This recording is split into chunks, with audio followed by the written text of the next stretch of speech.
बच्चों इस क्वेश्चन में आपसे कहा जा रहा है कि एक पार्टिकल है जिसका मास m है, एक पार्टिकल है जिसका मास m है, उसको 45 डिग्री में यहाँ से प्रोजेक्ट किया गया है, ऐसा कुछ 45 डिग्री में, यहाँ से 45 डिग्री में किसी स्पीड से प्रोजेक्ट किया गया है, और ये जो ऑब्जेक्ट है इसका जो मास दिया है आपको वो है बेटा m, स्मॉल m, है ना।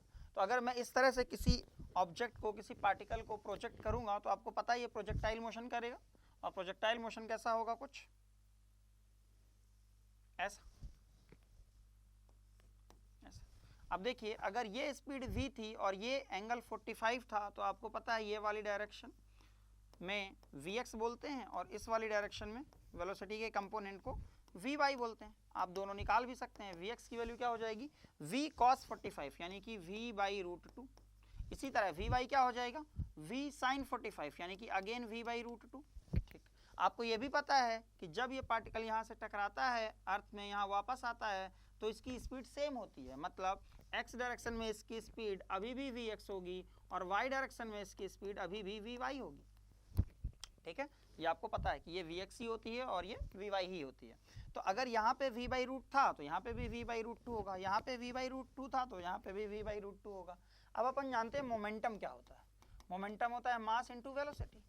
ठीक, अब देखिए क्या यहाँ पे x डायरेक्शन में कोई भी मोमेंटम चेंज हुआ है, तो बात अगर करें, इसको बोलते हैं पॉइंट नंबर 1 और इसको बोलते हैं पॉइंट नंबर 2, तो पॉइंट नंबर 1 में x डायरेक्शन में मोमेंटम था क्या, m इंटू वी एक्स, और y डायरेक्ट यहाँ x डायरेक्शन में ही फाइनल मोमेंटम क्या था, m इंटू वी एक्स। तो x डायरेक्शन में क्या कोई मोमेंटम चेंज हुआ है, तो momentum change in x direction is 0।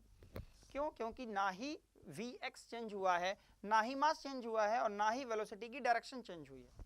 अब मैं बात कर लेता हूँ momentum change in the direction of y, तो क्या y डायरेक्शन में मोमेंटम चेंज हुआ है, तो बात करूंगा यस, y डायरेक्शन में अगर आप वेलोसिटी देखें तो फाइनल वेलोसिटी की डायरेक्शन ये है, जबकि इनिशियल वेलोसिटी की डायरेक्शन ये है, यानी कि मोमेंटम चेंज होगा। तो मोमेंटम चेंज होता क्या है, p final minus p initial. तो p फाइनल क्या हो गया, सपोज करिए इस डायरेक्शन को मैं पॉजिटिव ले लेता हूँ, डाउनवर्ड डायरेक्शन को मैं पॉजिटिव ले लेता हूँ, तो मैं लिखूंगा final momentum is m into V Y, minus ये वाला माइनस साइन। अगर मैंने नीचे की डायरेक्शन को पॉजिटिव लिया है तो ऊपर की डायरेक्शन को नेगेटिव लेना पड़ेगा, तो इनिशियल मोमेंटम क्या लिखूंगा मैं, minus m into V Y, जो कि हो जाएगा देखिए माइनस माइनस प्लस, तो प्लस का 2m इंटू वी वाई, बस वी वाई की वैल्यू रख दीजिए। तो 2m वी वाई की वैल्यू अपन ने निकाल चुके हैं v/√2। अब नीचे √2 ऊपर 2 ऐसा नहीं दिखता तो इसको एक लाइन और सॉल्व कर लेंगे। इस 2 को क्या लिखा जा सकता है, √2 इंटू √2, तो √2 इंटू √2 mv/√2, तो एक √2 से एक √2 कट गया तो क्या बचा, √2m into V, √2 into m into V, यानी कि option number D. So this is your correct option.